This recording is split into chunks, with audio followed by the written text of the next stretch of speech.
Sensory neuroscience research is my current area, and I'm being co-mentored by Professor Cascio and Professor Wallace. I feel the two research labs I'm in complement each other, as they one looks at internal and the other external. And since the sensory area is so fundamental to autism, and not at all well understood, yet such an interesting topic, I thought I would describe it in more detail. So first, the internal part. The ability to perceive and understand our internal sensations is called interoception, which many autistics can have difficulty with, in varying degrees. Interoception is being aware of the signals sent by our body's organs and tissues. It's like an inner radar that lets you tune in to how your body is feeling from the inside. For example, we have internal signals like a dry throat or stomach growling to tell us we are thirsty and hungry, but we also have signals that tell us when we are full and need to stop. It is recognizing the internal sensation of a full bladder, which indicates that we need to head to the bathroom, which could account for some of the issues with toilet training in younger autistics, and also the random incontinence, sometimes seen in older autistics. It's recognizing our internal emotional states, like warmth spreading through you when you're happy, or racing heartbeat when you are stressed. When you experience pain like a headache, feel tired, or unwell, your body is sending signals to your brain, indicating that something is wrong. Interoception is important in the context of autism as it plays a crucial role in self-awareness, emotional regulation, and decision-making. The other part is the process of perceiving and understanding information from the external environment.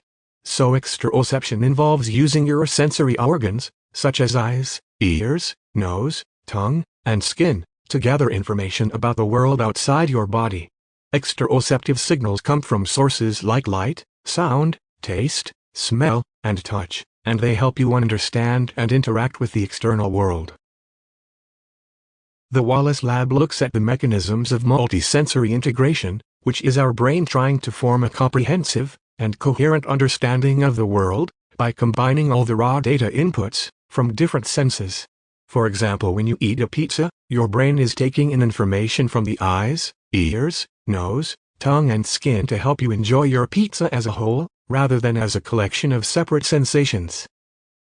Being able to quickly integrate multiple senses is especially useful in the context of social interactions for autistics, where you have to maybe rely on integrating the audio of what a person is saying as well as the visual of their lip movement, their body language, their facial expressions, and even the tactile sensation of how they shake your hand.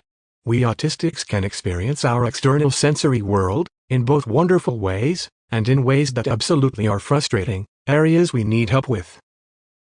My specific area of research for my PhD will be the peripersonal space. I'm currently writing a review paper on what's known about this topic. At 25 pages and growing.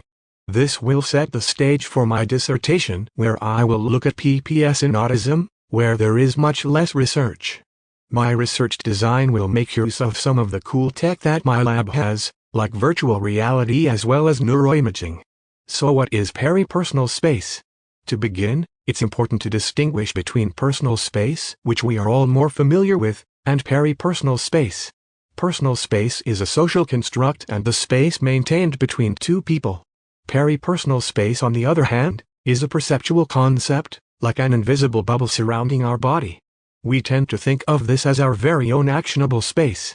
This invisible bubble of peripersonal space can be thought of as a both safety buffer and interaction space. You react faster to stimuli within this bubble. For example, the moment an errant ball enters your PPS, you will move, either voluntarily or involuntarily, to avoid the ball. Or, you will take the action to perhaps catch that ball. PPS shapes our engagement with the environment and is closely tied to individual body parts.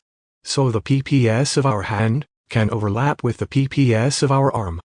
Which brings us to embodied cognition, which posits that our cognition processes are not just abstract computations, but are significantly shaped by our physical interactions with the world. This becomes evident when we consider PPS. Our immediate surrounding space dictates how we perceive, interpret, and react to our environment, directly embedding our cognitive processes within our bodily experiences. But, Just as cognition isn't static, neither is our PPS. It has dynamic boundaries that change based on our actions and intentions. This can be explained in a few ways. One is in terms of body ownership, which is like our innate belief that, this hand is mine. But when you use a tool like a stick, your body incorporates the stick, and thinks of it like an extension of your arm, so you can reach that faraway object. So there is a link between space perception and the sense of body ownership. Fear shrinks our PPS, while an expanded PPS feels more empowering. It expands in the presence of friends versus strangers. All this means that there are translatable implications, where we can potentially help change or support the PPS boundaries. And, as we look towards the future, imagine artificial intelligence systems, or robots, that understand and adapt to human PPS, leading to interactions that are far more intuitive and human-like. The idea that PPS is a crucial sensory-motor interface that allows for adaptive response makes it important and relevant in the context of autism. I got interested in PPS as I feel it has an important role in a number of functional areas that impact us.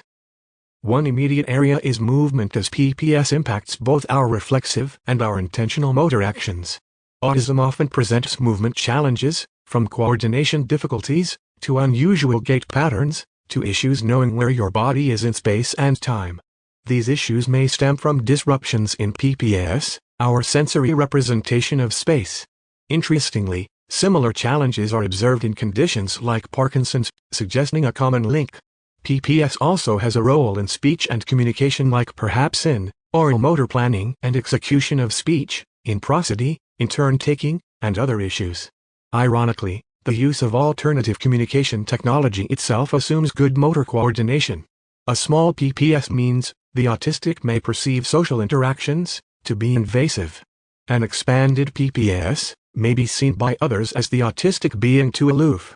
These differences influence not only social interactions, but also everyday navigation. So understanding PPS can guide us towards applications by optimizing educational, workplace, and other landscapes. Designing spaces, tasks, and learning that cater to sensory preferences can enhance productivity and well-being. As individuals with autism age, their PPS may change, providing a buffer against sensory sensitivities and compensating for motor decline. However, what sets aging and autism apart is the complex interplay between long-standing sensory issues and age-related neural changes. Incorporating PPS concepts in artificial intelligence means more natural human-machine interactions. In robotics and brain-computer interface, for instance, it can mean better communication, control of devices, and quality of life. While theory and explanations are a necessary first step, we need to push towards making findings translatable, and I'm hoping to do that with the help of the Frist Center for Autism and Innovation here at Vanderbilt. Right now there is little understanding of the sensory space in the autism, so I hope to add value to a huge area of need. I have a lot of sensory-related issues, and I can understand firsthand the many obstacles it presents in our everyday living.